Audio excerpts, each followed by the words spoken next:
So I'm very fascinated about where you are in your life because I genuinely believe the world is telling you the reverse of the right information.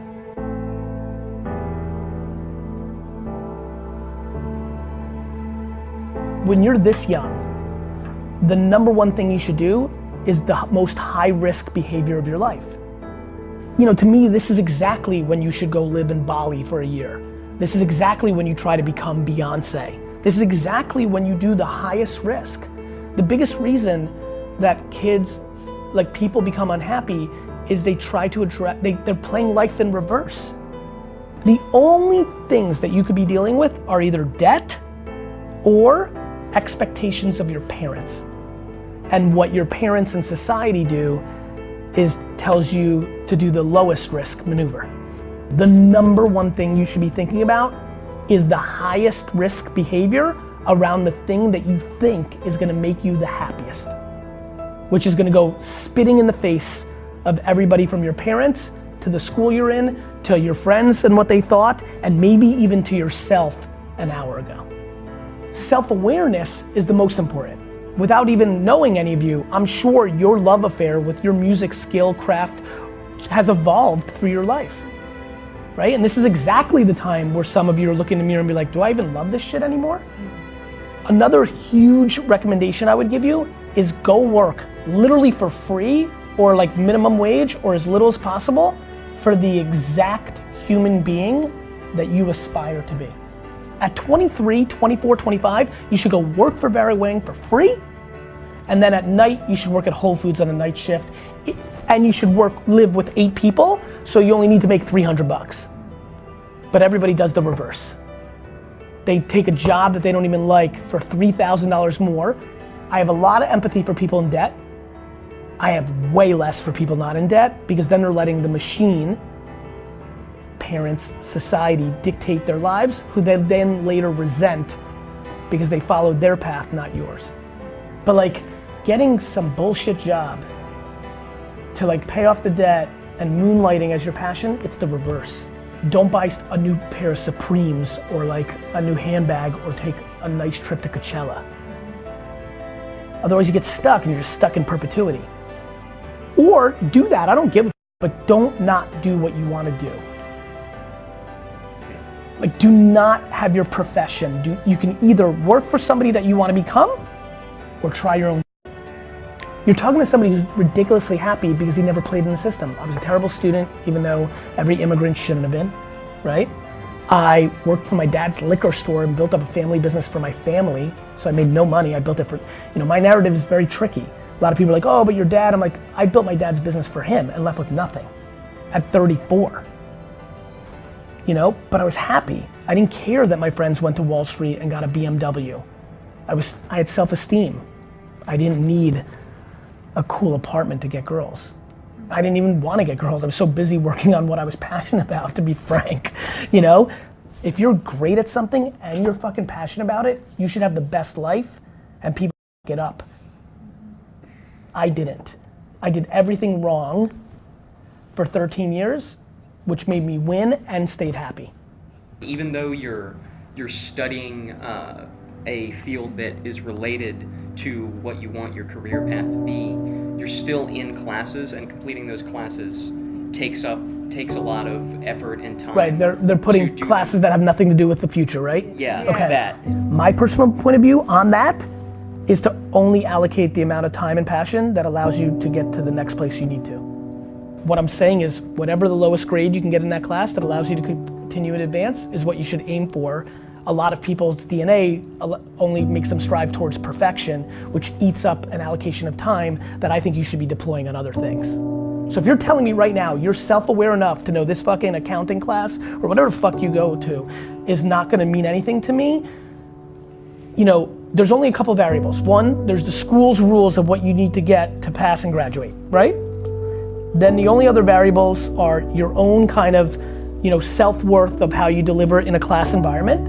And the only other variable is your parents or anybody else you respect's ambition of your grade point average. Those last two don't mean anything. The first one does, it's the rules. You can't get an F in this or you can't move on. But if you can get a C, I just don't know.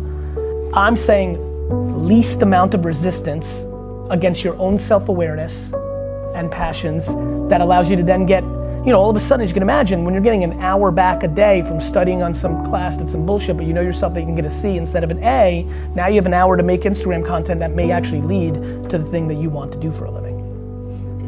I'll tell you what, my parents are gonna love hearing that. I'm sure. Listen, I'm recording this so every fucking parent on earth can see it, because if you're a great parent, you want your kid to be happy, not to get a grade point average that you can go brag at the country club. That's, to me, the line in the sand of great parents versus good parents versus bad parents. And I'm thrilled to say that. So if you're put in a situation where you have to choose between two big opportunities, you'll never know what the alternative would have been. You pick one and you never, ever, ever even consider to look back, because you have to understand why.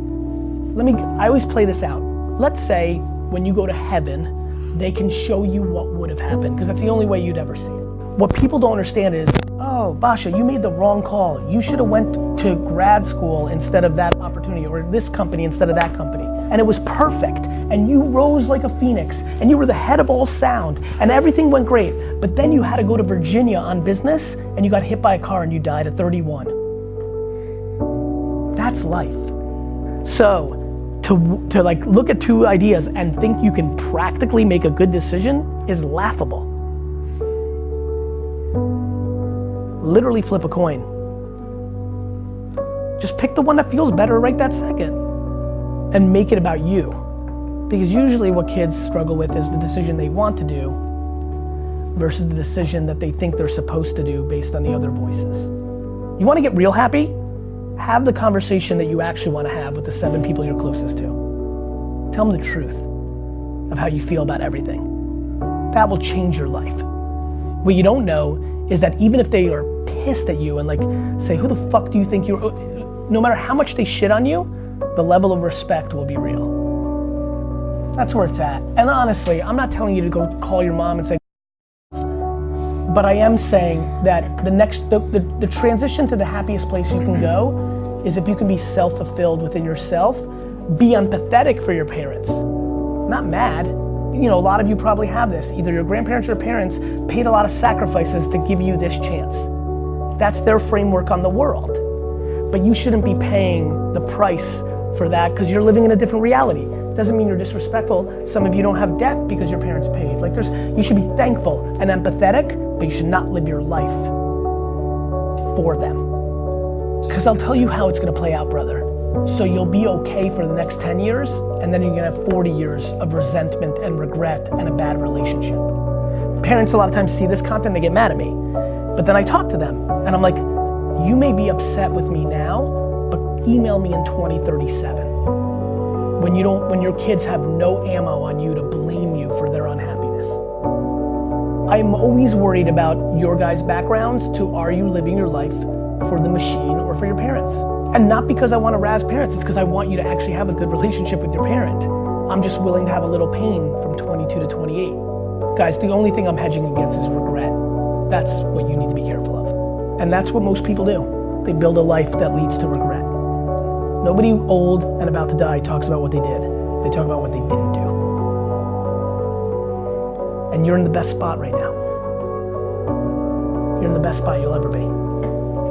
Straight up. This is the time to be most thoughtful. But everybody wants you to figure out your life now. Your parents don't have their lives figured out. This is the time to taste and put yourself in good positions. You could do everything wrong for the next 10 years of your life and be young. And have unlimited time to do anything you want. Like, yeah. I don't know what to tell you. You could do everything wrong. This is when you need to be ridiculous.